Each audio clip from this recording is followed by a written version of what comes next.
Cabinet મંત્રી શ્રી બળવંતસિંહ રાજપૂતે માં અંબાના આશીર્વાદ મેળવ્યા। રાજ્યના કેબિનેટ મંત્રી શ્રી બળવંતસિંહ રાજપૂતે આજરોજ યાત્રાધામ શક્તિપીઠ અંબાજી ખાતે જગતજનની માં અંબાના દર્શન કરી તેમના આશીર્વાદ મેળવ્યા હતા, તેમજ રાજ્યની સુખ શાંતિ અને સમૃદ્ધિ માટે પ્રાર્થના કરી હતી। રાજ્યના ઉદ્યોગ મંત્રી શ્રી બળવંતસિંહ રાજપૂતે આદ્યશક્તિ માં અંબાના ચરણે શીશ ઝુકાવી ભક્તિભાવપૂર્વક માતાજીના દર્શન અને પૂજા અર્ચના કર્યા હતા, તેમજ યજ્ઞમાં આહુતિ અર્પણ કરી ધન્યતા અનુભવી હતી। શક્તિ, ભક્તિ અને આસ્થાના ત્રિવેણી સંગમ સમૂહ જગવિખ્યાત યાત્રાધામ અંબાજી ગુજરાત અને રાજસ્થાનની સરહદ ઉપર આવેલ છે। શક્તિપીઠ અંબાજી મંદિર દેશના 51 શક્તિપીઠમાં આદ્ય શક્તિપીઠ તરીકે ઓળખાય છે। અંબાજી ખાતે દર્શન કરવા પધારેલ મંત્રીશ્રીનું શ્રી આરાસુરી અંબાજી માતા દેવસ્થાન ટ્રસ્ટ દ્વારા માતાજીનું ખેસ પહેરાવી સ્વાગત કરવામાં આવ્યું।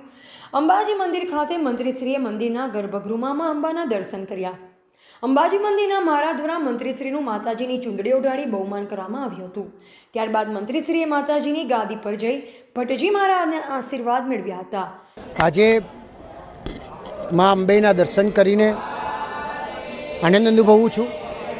આનંદની સાથે સાથે આપણા ગુજરાતના અને આપણા સૌના એવા આપણા પીએમ સાહેબ નરેન્દ્રભાઈ મોદી સાહેબે જ્યારે ગુજરાતની પ્રગતિનો પંથ નક્કી કર્યો, એમાં સૌથી વધારે વિશેષ મા અંબાજીનું કેવી રીતે થઈ શકે એના માટેની ચિંતા કરી અને એ પ્રમાણે આગળ વધી શકાય એ બાબતના અમારા ગુજરાતના મુખ્યમંત્રી આદરણીય ભૂપેન્દ્રભાઈ પટેલ સાહેબે પણ એ તરફથી આજે આગળ વધી રહ્યું છે।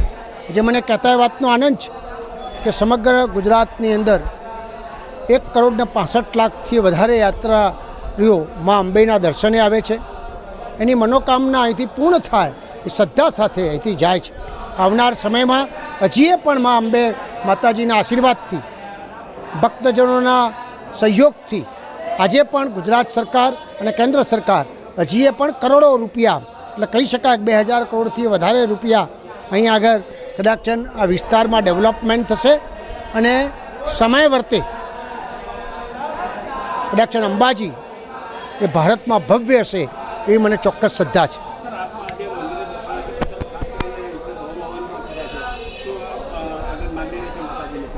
માતાજીને હંમેશા ગુજરાત, ભારત અને વિશ્વ સમગ્ર સુખી સંપન્ન રહે, ગુપ્ત નવરાત્રિ છે, માતાજીના આશીર્વાદ પ્રાપ્ત થયા છે તો સમગ્ર લોકોનું કલ્યાણ થાય એ મારી ભાવના છે।